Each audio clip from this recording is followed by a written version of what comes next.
Aquí hay muchas caras conocidas, otras un poco menos. Yo me llamo César Tejedor, soy el responsable del área de formación de la Junta Directiva de Europa Laica y hoy tengo el honor de presentar a una persona que es muy importante en el ámbito profesional y también en el ámbito personal. Y eso no siempre uno tiene la suerte de poder hacerlo. Pues me van a permitir que presente a nuestro amigo mío personal y amigo de Europa Laica, Henry Peña Ruiz, primero desde un ámbito un poco más emotivo, como reza el título de su último libro, y después en el ámbito objetivo. Henry Peña Ruiz es francés, es hijo de padres republicanos expulsados en el exilio a Francia, aunque nunca ha dejado de sentirse español. Del mismo modo que Antonio Machado, muerto en el exilio, nunca dejó de sentir el calor de su patria querida, que lo acompañó siempre bajo los colores rojo, amarillo y violeta que arropaban su féretro en Collioure. Allí fue donde un hombre honesto, humilde y convencido de la justicia universal que destilan todas sus obras, como es nuestro amigo Henry, había jurado desde hace mucho tiempo ir a buscar recogimiento ante la tumba de Machado. La tumba de Machado sigue siendo y seguirá siendo un símbolo de la República abortada en España. Y lo hizo hace 6 años, cumpliendo como siempre con su conciencia. Es Antonio Machado a quien está dedicada una de sus obras, cuya autoría tuve el honor de compartir con él, que es la obra titulada Antología Laica, que habrán visto ahí en nuestra mesa de merchandising. Lo mismo que hizo en Collioure, ante la tumba de Machado, lo hace cuando puede venir a España y acercarse al pueblo de sus orígenes, a Edo de las Pueblas, en Burgos, donde hoy se alza la lápida de su padre, Peñuca, a quien le dedica quizás la página, o una de las páginas más bellas que he leído yo de toda su obra, que es la página que constituye el prólogo, a la que hoy sigue siendo quizás la obra más relevante en cuanto a difusión, una obra que ha sido traducida a múltiples idiomas, entre ellos el español, incluso al árabe, que es Dio de Maguiar, traducida al español como La emancipación laica, filosofía de la laicidad, que aún hoy sigue siendo una brújula para todos nosotros que defendemos la libertad de conciencia y la laicidad. Por esta obra obtuvo el premio de la instrucción pública en Francia en 2000 y un reconocimiento a nivel mundial que lo llevó a ser elegido en 2003 uno de los 20 sabios de la Comisión Stasi, encargada de la aplicación de los principios de la laicidad en la República Francesa bajo la presidencia de Jacques Chirac. Hoy sigue siendo maestro de conferencias en el Instituto de Estudios Políticos de París. Ha escrito múltiples libros sobre el laicismo, la república, la escuela, libros de divulgación filosófica sobre la felicidad y últimamente también se ha convertido en uno de los intelectuales más relevantes en la labor de recuperar el sentido genuino de la filosofía de la emancipación de Marx, con una obra principalmente que desde un punto de vista personal considero que va a ser un antes y un después en la historia del pensamiento de izquierdas. Su título, Marx quand même, todavía no está traducido. Su compromiso político en la defensa del laicismo, de la libertad de conciencia, de la solidaridad, de la justicia universal, en definitiva de la humanidad, es innegable. Hoy milita en el Parti de Gauche, en el partido de izquierda fundado en 2009 en Francia. No quiero extenderme más, así que le cedo con mucho gusto la palabra a nuestro amigo Henry en esta conferencia que lleva por título Laicidad y libertad de conciencia en Europa.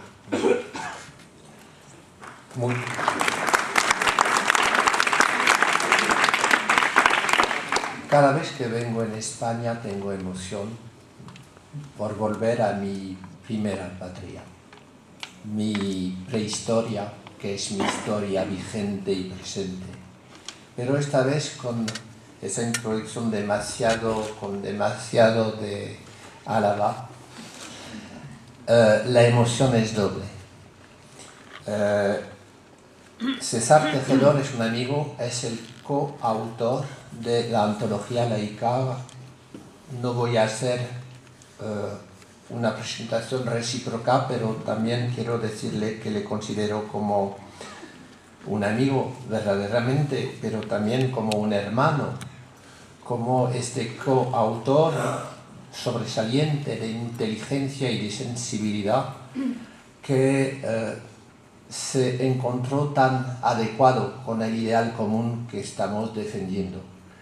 Pues muchas gracias, querido César, por tus palabras de introducción. Francés, español sí que lo soy, las dos nacionalidades tan queridas una como otra. Francia acogó a mi familia, abuelos de parte de mi padre y de mi madre, originarios de Castilla la Vieja, como se llamaba antes, ahora Castilla y León, que habían huido por razones económicas y después por razones políticas. Así que para mí la patria España es esencial del orden de las raíces de la conciencia. Voy a intentar presentarle una exposición sobre laicismo y Europa. Y claro que pienso mucho en Europa porque para mí los Pirineos no son una frontera, ya lo han entendido. Me has hecho la emoción grande de recordar ese momento en el que me fui a recoger delante de la tumba de Antonio Machado Campos de Castilla y esas poesías formidables que como chaval ya leía. Pues Antonio Machado, con los últimos restos del ejército republicano que había llevado el primer combate contra el fascismo internacional, la coalición de Hitler, Mussolini, Franco, y que Francia los acogió muy mal, de manera vergonzosa. Únicamente los del pueblo de los Pirineos ayudaron a los compañeros republicanos. Pero los republicanos, quiero darle aquí un homenaje, muchos ya en Francia tomaron otra vez las armas al lado de los compañeros franceses contra el nazismo. Y hay que recordarlo. Celestino Alfonso, por ejemplo, muerto, asesinado por los nazis. Bueno, dejemos de recordar algo del pasado, pero el presente se arraiga en lo pasado. Yo, bueno, ahora entro directamente en mi tema y me dispensarán si, a pesar del cuidado que tengo con la lengua de mi familia, salen galicismo. Me perdonarán esas faltas que deseo sean lo menos numerosas posible. ¿Qué es el laicismo? Será la primera parte de esta exposición de estudio comparativo entre los países de Europa, tomando en cuenta que un ideal, dado las complicaciones de la historia, dado los intereses y los privilegios que ha de destrozar para imponerse, un ideal nunca se cumple a 100%. Pero a pesar de que el ideal del laicismo no se cumpla al 100%, incluso en Francia, que tiene fama de ser el país más laico del mundo, bien sabemos que hay defectos, que faltan cosas en Francia, por ejemplo, las escuelas concertadas, donde se paga con dinero público escuelas privadas religiosas. Por ejemplo, el mantenimiento del concordato en 3 departamentos de Francia, en Alsace-Moselle, donde sigue vigente el concordato de Napoleón, de mala memoria para España, pero de mala memoria también para los laicos, porque Napoleón es el que puso en cuestión el primer paso al laicismo hecho por la Revolución Francesa. Pues voy a exponer lo que yo llamaría, como lo dice Max Weber, el ideal tipo del laicismo, o sea, un ideal que se define como la esencia pura del laicismo, pero en la historia bien sabemos que la pureza no existe, porque si es puro químicamente un cuerpo que no tiene mezcla con otro cuerpo, por ejemplo, el oro mezclado con hierro, pues la pureza del laicismo no existe. Existe un concepto puro del laicismo, pero los vaivenes de la historia, las relaciones de fuerza que existen, hacen que el ideal no se aplica a 100%. Pero si se aplica a 80% o a 50%, ya es mejor, porque no tenemos que tener el prejuicio de todo o nada, ¿verdad? ¿Qué es el laicismo en su concepto puro? Lo ha dicho muy bien Raquel. Es un ideal de emancipación. No solo es secularización, sino que es unión de todo el pueblo basada sobre principios de emancipación. Unión de personas diversas en sus convicciones, los que creen en Dios, los que creen en la mera humanidad con un humanismo ateo, y los que no saben, son agnósticos, o sea, dejan de decir existe o no existe Dios, pero no dejan de decir el respeto a la libertad de conciencia es un valor esencial. O sea que, por ejemplo, en esta aula evidentemente habrá diversidad de concepciones, habrá creyentes de diferentes religiones, habrá humanistas ateos, habrá humanistas agnósticos, pero ¿cómo hacer vivir juntas estas personas diversas? Contesta el laicismo en su concepto puro. Para que nadie se pueda sentir ofendido en su libertad de conciencia o en su igualdad de derecho, el laicismo supone 3 principios. Libertad de conciencia.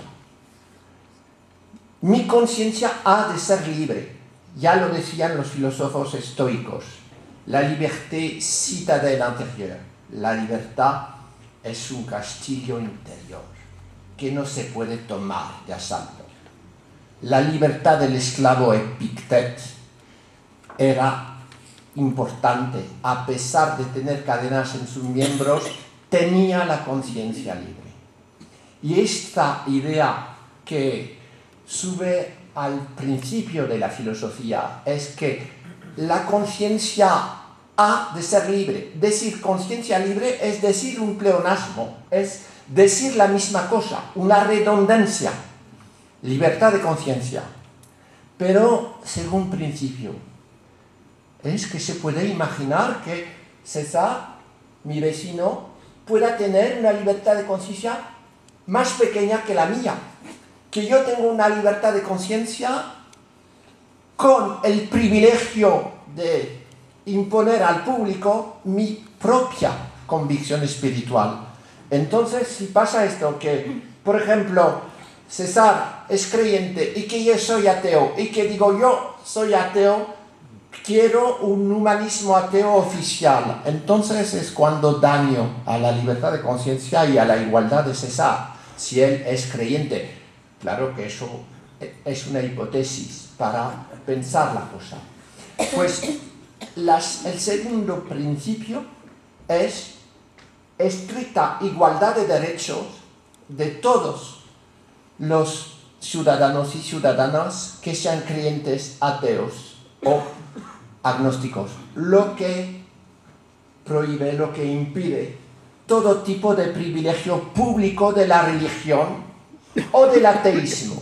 La Unión Soviética estalinista, cerrando las iglesias, dañaba tanto el laicismo como el nacionalcatolicismo de Franco, imponiendo a los españoles la referencia católica y haciendo de los otros parias del régimen. Así que, evidentemente, el segundo valor esencial, pero es consustancial a la libertad de conciencia, es la estricta libertad, la estricta igualdad de derechos de los ateos y de los diferentes creyentes.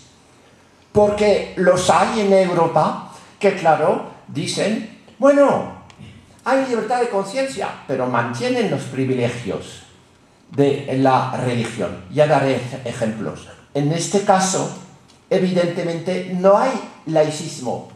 Hay, diremos, cierta libertad de conciencia, pero dañada por el hecho que unos tienen más derechos que otros. Unos tienen derecho a la publicidad, al carácter público de su opción espiritual, mientras los otros están en el calabozo de la esfera privada. Tienen que guardar para ellos su convicción. Libres son, pero no tantos como los otros. Una libertad de conciencia que es desigual ya no es la misma. Y la universalidad y la integridad de la libertad de conciencia implica la igualdad estricta de derechos de todos los ciudadanos y ciudadanos, cualquiera sea su opción espiritual. Tercer principio. ¿Qué tipo de Estado puede unirnos a nosotros que somos creyentes, ateos y agnósticos? Contestación evidente. Un Estado universal. Un Estado que tiene que cuidar únicamente el bien común a todos. Curarse para la salud, eso sí que es el bien común de los creyentes y de los ateos. Tener instrucción pública para emancipar el juicio de los medios, de los condicionamientos familiares, de las ilusiones de la experiencia inmediata, eso sí que es un bien común a todos, creyentes, ateos o agnósticos. El Estado desempeña bien su papel cuando la única justificación de su actuar es el bien común a todos. Salud, instrucción, condiciones de vida decentes, servicios públicos, eso sí que desempeñan algo universal. Pero la religión o el ateísmo o cualquier tipo de convicción espiritual, eso es libre pero privado. La primera frase para una pedagogía del laicismo consiste en decir: la religión es libre, pero solo ha de comprometer a los creyentes y no a toda la esfera pública. El humanismo ateo es libre, pero solo ha de comprometer a los ateos. Pero el problema en nuestras naciones, que son multiculturales, multiespirituales, es el siguiente: ¿cómo hacer vivir junto un creyente, un ateo, un agnóstico? Y la contestación es muy clara, como el agua de cristal. Se ha de hacer que todos gocen de una esfera pública dedicada únicamente al bien común, sobre todo en épocas de crisis, cuando pretenden en esta Europa ultraliberal, como lo dijo muy bien Paco, que se ocupa mucho del dinero, de lo mercantil, pero que deja caer todo lo que es la dignidad, la libertad de las personas. Estamos asistiendo a una Europa muy deshumanizada.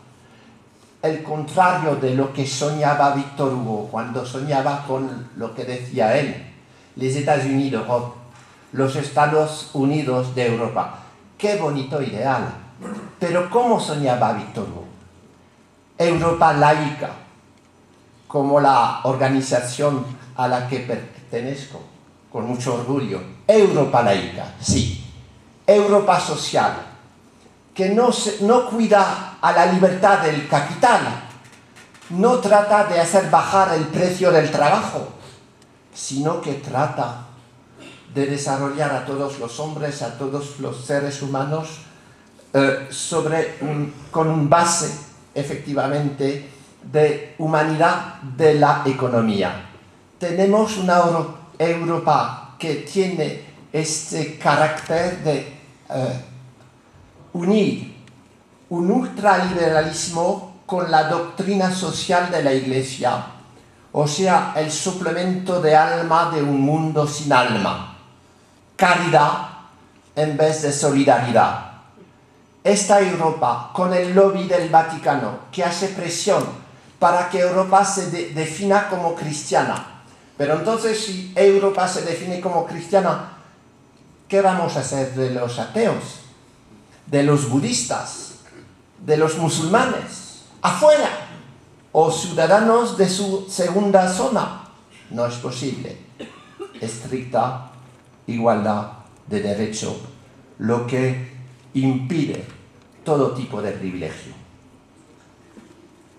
El ideal de Europa vacila entre dos modelos: la secularización y la emancipación laica. ¿Cuál es la secularización?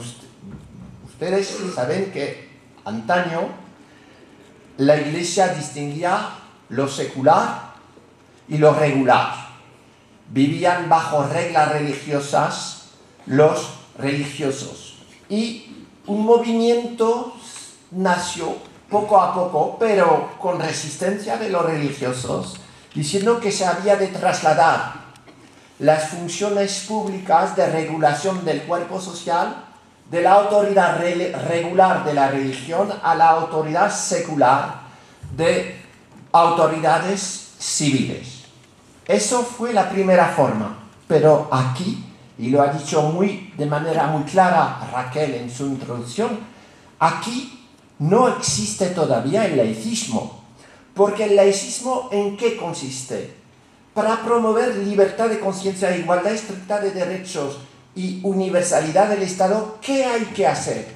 Pues claro, hay que distinguir claramente la ley común a todos de la ley religiosa. Y esto es muy importante para la emancipación. Por ejemplo, para la mujer. Las tres religiones del libro, judaísmo, cristianismo, islam, han nacido todas las tres en contexto de sociedades patriarcales, donde la mujer era segunda después del hombre. Tus deseos te arrojarán hacia tu marido y él dominará sobre ti. Antiguo Testamento.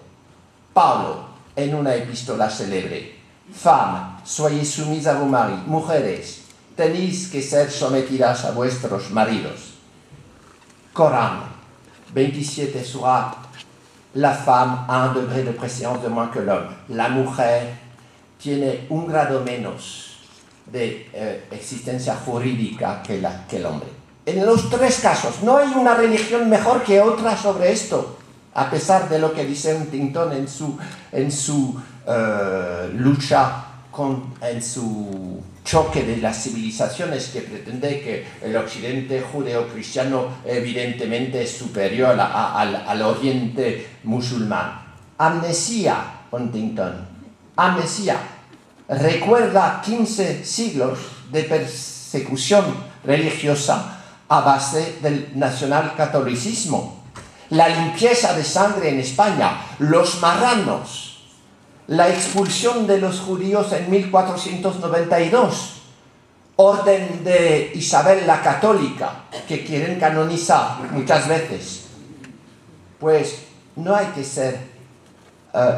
que tener amnesia. Europa fue a principio un conjunto de países bajo la dominación del catolicismo que pretendía ser trascendente hacia las condiciones sociales, pero fue muy inmanente a estas condiciones, porque en los textos de la Iglesia Católica, como en muchos textos de la Biblia, se consagraba el machismo y la dominación del hombre sobre la mujer, y se pretendía que eso era palabra de Dios, mientras los religiosos, atolondrados que fueron, no se daban cuenta que atribuían a sus dioses, a su Dios, palabras humanas, prejuicios machistas de la época patriarcal, y entonces sacralizaron esa dominación del hombre sobre la mujer, y eso se vio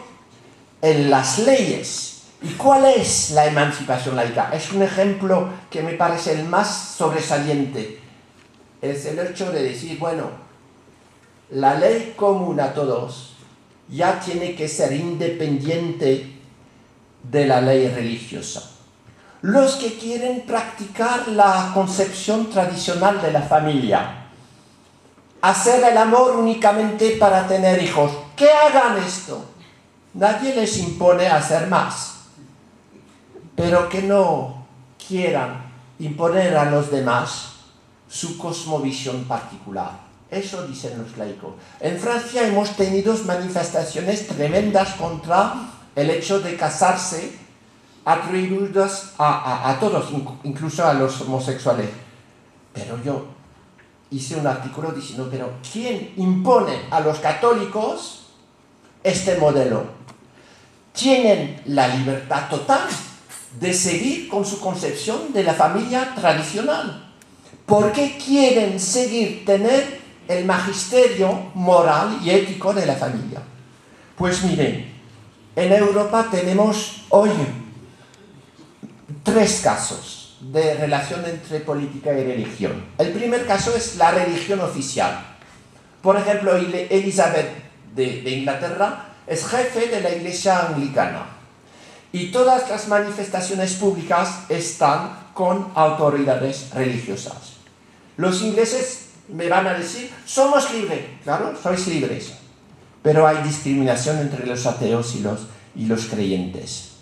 El hecho que en el ejercicio de su función el jefe de una democracia se manifieste con privilegios dados a la religión, eso daña la igualdad de derechos. Inglaterra no es para mí un país totalmente laico, a pesar de que es lo que se dice del liberalismo político que sube a Locke y todo esto. Claro que inventó el habeas corpus en Inglaterra, y eso hay que recordarlo. Pero hoy Inglaterra representa un tipo de país, a pesar de aparentemente tener libertad, no es un país laico. Y hasta poco, todo tipo de blasfema era castigado por la ley.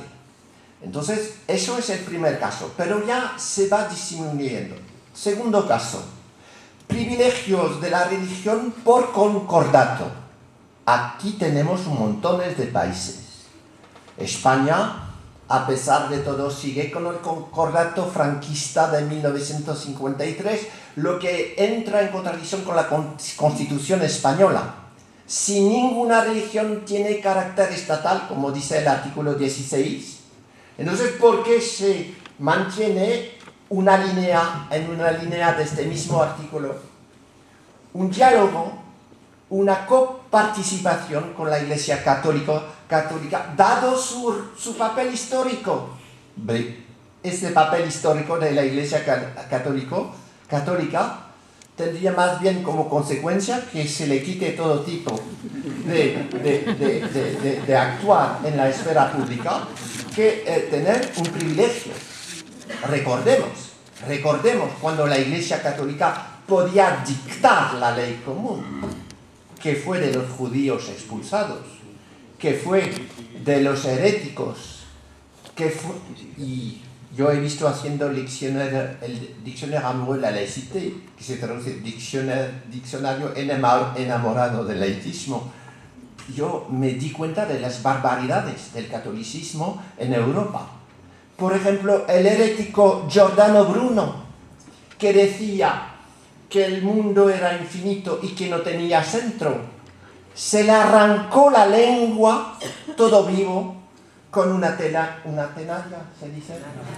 tenaza. Después se le quemó vivo, lo que es para la Iglesia una manera de contradecir su propia doctrina, porque la Iglesia impone la inhumación, el humus, la tierra sobre el cuerpo, para que después se pueda ir en la vida eterna. Pero ¿qué significa el hecho de quemar vivo la gente? Significa que además de matar, lo que es un castigo temporal, se pretende darle un castigo espiritual en detrás de la muerte, porque la cremación, la incineración es un pecado por la Iglesia.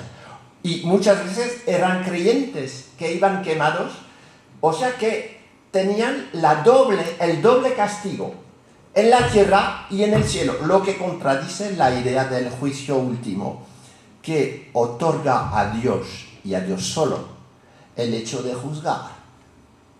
Quemar a los heréticos fue una contradicción contra su propia doctrina y el doble castigo. Así que, por favor, no pongamos de relieve la pretendida idea que que el cristianismo sería el inventor de los derechos humanos, del laicismo, de volver a Dios lo que es a Dios y a César lo que es a César, el César romano.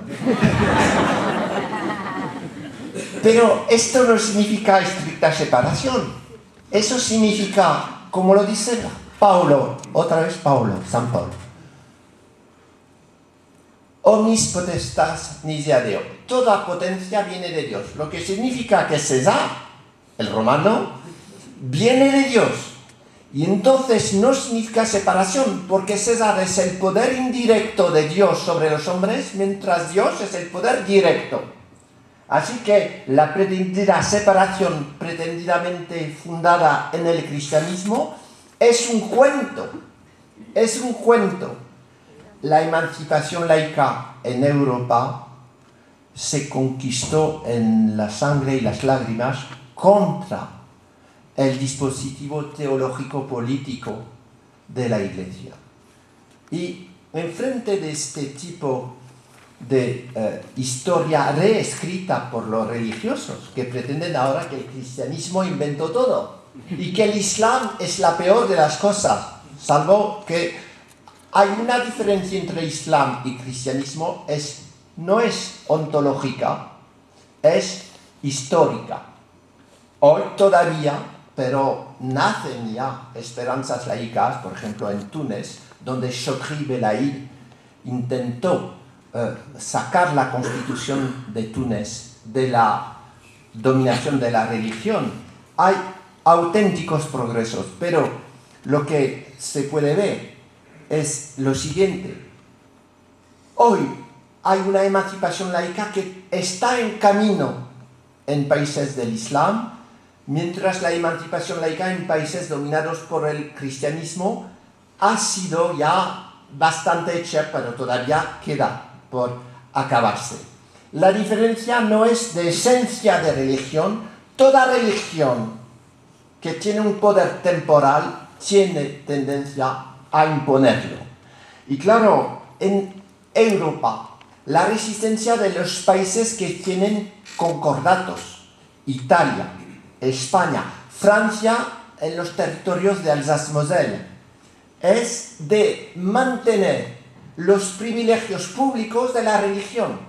Cuando en 1905 en Francia se hizo la ley de separación de la Iglesia y del Estado, con el artículo 2, la République reconnaît la liberté de conscience, la República asegura la libertad de conciencia, artículo 2, la República no reconoce, ni subvenciona, ni salaria el culto. Eso es la emancipación laica. Y el dinero que se recupera, ¿a qué se consagra? A lo que es de todos, incluso a los creyentes. El creyente que ahorra dinero porque tiene medicina gratuita, si quiere, puede consagrar este dinero ahorrado gracias a la medicina gratuita a hacer un lugar de culto. Lo decía Jaurès, no se le quita a nadie al creyente quitando a los privilegios de la religión, sino que se permite una esfera pública con una universalidad de justificación que no existía antes. Para ser de todos, la República ha de quitar privilegios a cualquiera. Eso es muy sencillo de entender. Y entonces, en Europa, dicen muy a menudo, Francia va aislada. No vais a exportar el laicismo francés. Yo digo, Además, con mi nombre y apellido tengo facilidad en decirlo. Me llamo Peña Ruiz con la tilde y digo, no, el laicismo no es francés, es universal. Es bueno para los turcos de Kemal Atatürk, Mustafa Kemal. Es bueno para los mexicanos, cuando decía Benito Juárez en 1859 que no iba a asistir a un Te Deum a favor de él, porque consideraba que el laicismo impedía que manifiestase su opinión religiosa un presidente de la República de México. Y cuando Thomas Jefferson, en una carta a los constituyentes de Virginia, que hicieron la primera constitución de Estados Unidos, decía, "It is necessary to have a wall between church and state." Es necesario tener una pared entre la iglesia y el Estado. Pues Thomas Jefferson, que era un hombre ilustrado, no como Bush Jr. o Sr., pues Thomas Jefferson era auténticamente laico a pesar de ser creyente. Y yo tendría que quitar a pesar, porque no hay ninguna contradicción entre el hecho de ser creyente y el hecho de ser laico. Diría más, siendo creyente has de ser laico, porque entonces es cuando tu creencia se convierte en una opción libre, espiritual, destacada de todo interés material. Napoleón en la última época de su vida, en el Memorial de Sainte-Hélène, hablaba con Lascaz y le decía, ils vous parlent du ciel et ils s'emparent de tout ce qu'ils peuvent sur la terre. Os hablan del cielo y se apoderan de todo lo que pueden en la tierra. Eso decía.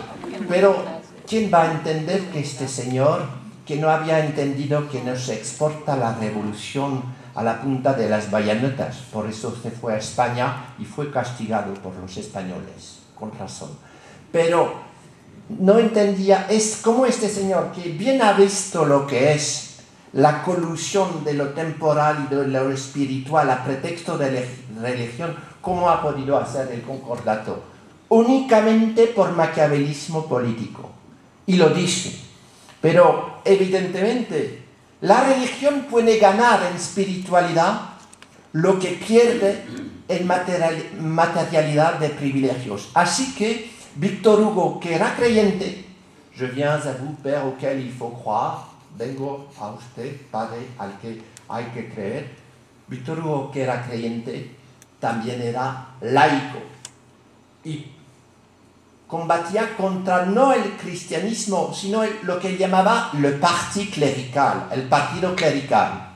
Y decía en el 1851, 15 de enero, en un mot, je veux l'État chez lui et l'Église chez elle. Quiero el Estado en su casa y la Iglesia en la suya.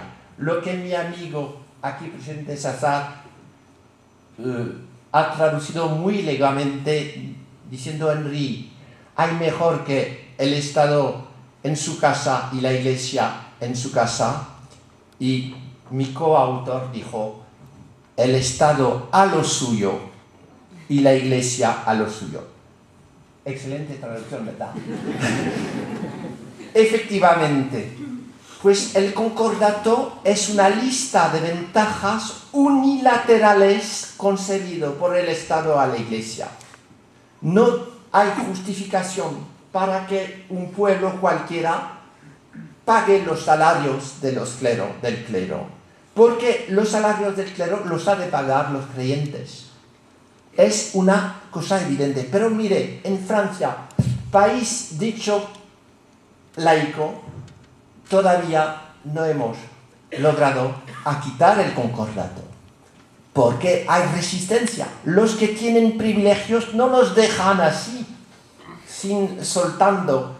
Incluso si pretenden desarrollar una espiritualidad libre de todo interés mercantil. Así que yo puedo mantener esa paradoja, porque la paradoja es femenina en España y masculina en francés, y ya lo sé, me lo dijeron amigos, pues esa paradoja que es la siguiente: el laicismo permite a la religión purificarse de su corrupción material y económica y de reconducir la religión al estatuto de algo que puede ser totalmente respetable, una espiritualidad libre que no pide ventajas para ella. Y entonces tenemos que torcer el cuello, como se dice en el francés, tordre le cou, a este prejuicio que el laicismo sería en contra de la religión. Lo ha dicho muy bien Raquel, lo repito porque eso, cuando dos matemáticos se encuentran, claro que dicen que 2 más 2 son 4. ¿Cómo van a decir que son 5? No es posible. En Europa, hoy, los países con concordatos, es el segundo modelo. El primer modelo sería el modelo de un país o totalmente laico, lo que no significa totalmente ateo, como pretenden los religiosos que siguen combatiendo por sus privilegios. Pues, primer modelo, un país totalmente laico. Francia no es. Dos excepciones que lo muestran: las escuelas concertadas y también l'Alsace-Moselle, los 3 departamentos donde sigue vigente el concordato de Napoleón. Segundo modelo, la religión oficial, tipo Inglaterra. Nos van a decir, pero hay democracia en Inglaterra. Sí, lo puedo admitir. Pero no hay república porque no hay res pública, cosa común a todos. La religión no es común a todos, tampoco lo es el ateísmo. Mientras el bien común, la salud y todo eso, ya lo dije, es común a todos. Tercer modelo, el concordato. Y cuarto modelo, como España, como Bélgica, como los países que tienen cierto tipo de principios laicos, pero en contradicción con efectivamente el mantenimiento de privilegios para las iglesias. Por ejemplo, el caso de Bélgica es muy interesante. Yo tengo muchos amigos belgas y cuando voy a Bélgica expongo la idea que el laicismo no es una opción espiritual entre otras, sino que es un cuadro político y jurídico que permite, justamente por su exterioridad, por su neutralidad, por su independencia hacia todo tipo de concesión, un cuadro jurídico-político que permite a las opciones espirituales convivir pacíficamente con base de ausencia total de privilegio o para la religión o para el ateísmo. Pero los laicos en Bélgica, país muy católico, ya compartido entre católicos y protestantes, por una historia muy complicada, los laicos se fueron obligados a organizarse como llaman un pilier, lo que se puede traducir. ¿Cómo traducirías, César, compañero? Ayúdame. Un pilar como un pilar que sostiene una iglesia, ¿verdad? Pues hay pilares, y hay el pilar laico, hay el pilar religioso. Yo digo a los amigos belgas, pero ¿cómo podéis aceptar este estatuto? Que el laicismo no es al mismo nivel que la opción espiritual del humanismo ateo o de la religión. Es algo diferente. Es más bien la condición de posibilidad para hacer coexistir los creyentes, los ateos y los agnósticos con libertad de conciencia e igualdad de derechos en un país que consagra lo público a lo público y lo privado a lo privado. Y me dicen sí, pero por el momento han aceptado los religiosos a presentarnos como no religiosos, mientras los laicos belgas no son no religiosos, porque puede existir creyentes, pero laicos, pero pretenden que el poder público ha de organizarse de manera totalmente independiente. Efectivamente, César, me dices cuando me paso de la hora, por favor, me cortas la tijera. Bueno, y efectivamente la Bélgica es un caso donde hay una evolución, donde intentan los belgas laicos hacerse reconocer como un cuadro laico independiente de las opciones espirituales, porque el ser laico no significa el ser ateo. Eso ha de ser muy evidente. Así que en Europa, ya ven, hay varios casos. Religión oficial, pero eso va poco a poco a desaparecer. Yo creo que el caso español, me lo admitirá, es un caso híbrido, porque la Constitución, por parte redactada por Peces Barba, que acaba de morir, era un jurista muy sobresaliente, católico, pero cuando hablé con él, le dije, pero, oye, ¿cómo es posible esa contradicción de la Constitución española? Por una parte dice que ninguna religión tendrá carácter estatal, dice también que los españoles son estrictamente iguales en derechos, pero por otra parte reconoce una relación privilegiada con el catolicismo y un estatuto público, casi público, de las convicciones religiosas. Y cuando menciona las diversas convicciones que existen en la sociedad española, solo hablan de convicciones religiosas. O sea que hay una discriminación por no mencionar. Hay españoles, los que no creen en Dios, que pues no existen jurídicamente. Claro que se tolera que sean ateos, pero la tolerancia, hay que hacer cuidado con la tolerancia. Mirabeau dijo en un discurso célebre, vuelvo a Francia, je ne veux pas la tolérance, car qui dit tolérance suppose une autorité qui tolère. Et l'autorité qui aujourd'hui tolère peut très bien demain ne plus tolérer. No quiero tolerancia, porque quien dice tolerancia supone una autoridad que tolera. O sea, te mantiene en la dependencia de la autoridad que tolera. O sea, mi libertad, por ejemplo, si soy protestante en la Francia católica de la época, si me toleran como protestante, pues mi libertad, en vez de fundamentarse sobre principios de los derechos que no se negocian, se fundamenta sobre el buen querer del dirigente. Henry IV toleró a los protestantes. Luis XIV ya dejó de tolerarles. El edit de Nantes fue deshecho por el edit de Fontainebleau. Y entonces el protestante descubrió que un día le toleraban, otro día no le toleraban. Esto no es libertad de conciencia. La libertad de conciencia se arraiga sobre los derechos humanos, sobre la naturaleza de la dignidad del hombre, y no puede arraigarse sobre el buen querer del dirigente, porque el dirigente puede cambiar. Y entonces descubro que mi libertad dependía de un señor. Y entonces que iba con condescendencia, iba con desigualdad. Vamos a acabar porque podría hablarle mucho tiempo. Yo recorro Europa. Italia, España, Portugal, Bélgica, Alemania. En Alemania también sigue vigente un cierto tipo de concordato. En Alemania se recoge el impuesto en la declaración de los impuestos. No es el papel de una república dedicada al bien común de recoger el dinero para la iglesia.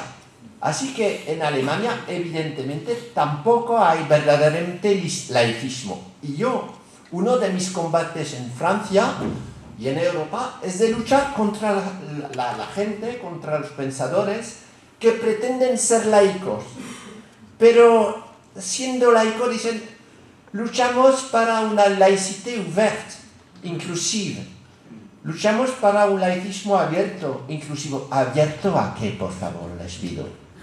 Entonces no saben qué decir. Porque si yo he dicho, soy para la igualdad de los sexos, no añado abierta. Porque si digo una igualdad de los sexos abierta a algo que es otra cosa que la igualdad de los sexos, significa claramente igualdad de los sexos abierta a cierta desigualdad mantenida.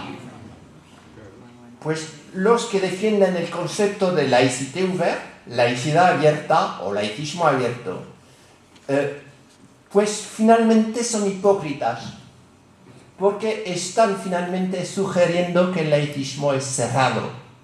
Yo no quiero adjetivar al laicismo. El laicismo ni es cerrado ni es abierto, es el laicismo, punto. No hay necesidad de añadir un adjetivo. Y si añado un adjetivo, quiero sugerir hipócritamente una crítica del laicismo. Mientras bien entendido el laicismo no es la guerra a la religión, amalgama que Rauco Varela, el cardenal muy progresista de Madrid, hizo efectivamente.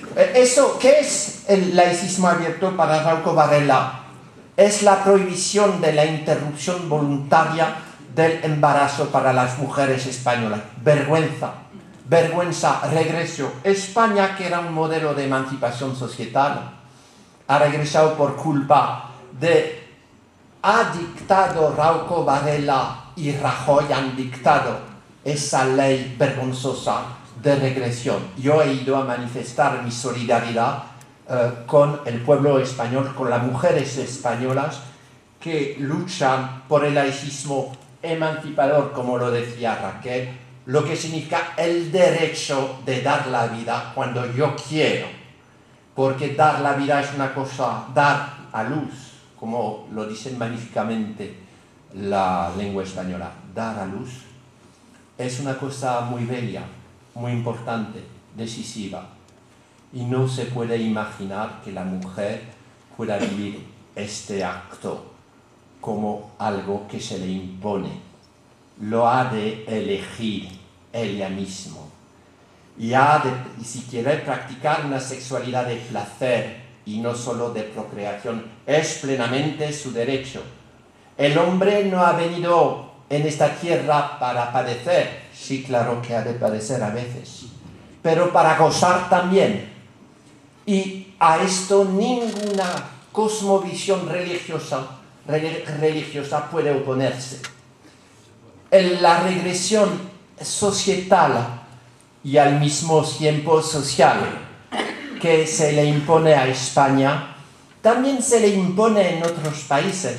Tienen que saber, por ejemplo, que una diputada socialista portuguesa ha propuesto en el Parlamento Europeo que se permita a todas las mujeres de Europa controlar sus nacimientos. Y el Parlamento, con una pequeña mayoría, ha rechazado esto. Y hubo un diputado europeo de la extrema derecha francesa que se llama Gollnisch, un amigo íntimo de Marine Le Pen, que ha rechazado esto. Y después la extrema derecha se pretende laicista, mientras es laicista cuando se trata de intentar de discriminar a los ciudadanos de confesión musulmana. Es un laicismo de geometría variable y es un laicismo de discriminación. Pero entre laicismo y discriminación existe una contradicción total. Laicismo es emancipación. Voy a acabar. En Roma, cuando el pater familias decidía que el chico, porque no se trataba de la chica, vivíamos en sociedad ya patriarcal, era bastante maduro para vivir, para volar con sus propias alas, como se dice en francés, para ser independiente, le decía al chico, te emancipó. ¿De dónde viene la palabra emancipación? De un término latín, mancipium. ¿Qué es el mancipium? Lo que el pater familias tiene debajo de sus manus capere. Mancipium significa dominio de pertenencia paternal. Y cuando el pater familias, sociedad machista, ¿verdad?, decide que el chico es bastante maduro para vivir por su propia cuenta, le dice, ex mancipium, puedes salir de mi dominio. Y entonces la palabra emancipación pues tomó el sentido magnífico de todo proceso de salida de la dependencia, o sea, todo proceso de alcance a la libertad. Eso es la emancipación. Pues sí, compañeros, compañeras, amigos y amigas, pues la emancipación laica va más allá, como lo decía Raquel, de la sencilla secularización, o sea, traslado a autoridades civiles de lo que iba regulado por autoridades religiosas. Por eso hemos de luchar para el laicismo, no solo para tener una buena regla de juego, para organizar la coexistencia pacífica de las opciones espirituales de la religión, del humanismo ateo o agnóstico, pero también para fundamentar la ley común sobre lo que emancipa, lo que hace salir de la dependencia, lo que quita la noción religiosa y machista de jefe de familia, para emancipar efectivamente a los que padecen dependencia. Eso es el ideal de emancipación, y yo creo sinceramente que en Europa, por los viajes que he hecho, puedo decirles que este ideal va cada vez más reconocido por los pueblos. Digo por los pueblos, no por Barroso, no por estos dirigentes muy soberbios de Europa, que se creen todo permitidos. No, hay una discrepancia entre el país legal y el país real. Y en Europa es la misma cosa. Yo he podido comprobar en mis viajes en Europa que la idea laica, entendida como proceso de emancipación, hace progresos tremendos, a pesar de que en las instancias religiosas, los lobbies religiosos que hacen presión sobre la comunidad europea, no se vea mucho. Hay que recordar que esta maldita Europa otorga la mitad de las decisiones a personales que no son elegidos, tecnócratas, a favor del ultraliberalismo, con el suplemento de alma de una religión que intenta, con caridad, pero no con solidaridad, que es un principio de emancipación también, intenta quitar un poco de los daños de la ultraliberalización de la economía.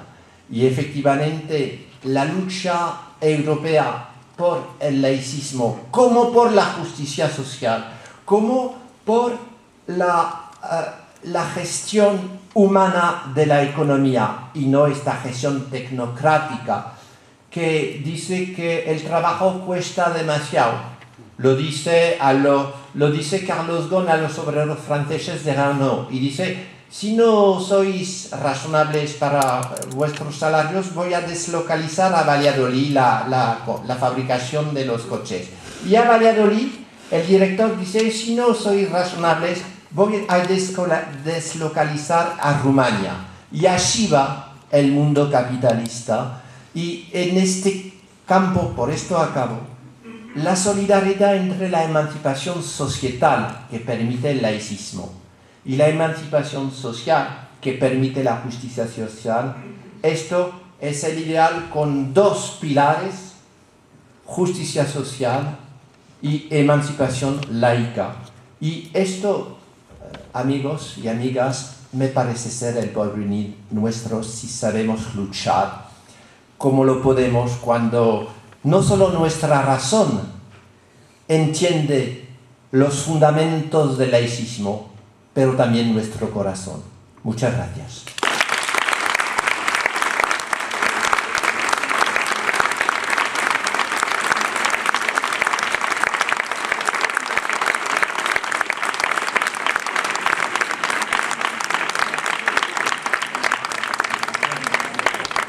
Como ven, Henry Peña Ruiz es capaz a la vez de ilustrarnos y de de alentar nuestro afán emancipatorio, que eso es algo que poca gente puede hacer. Desgraciadamente, para seguir con el programa, no tenemos tiempo, como han dicho ayer Raquel y Francisco Delgado, de plantear todas las sugerencias, todas las preguntas, pero tenemos un espacio en la tarde de 2 horas o 3 horas incluso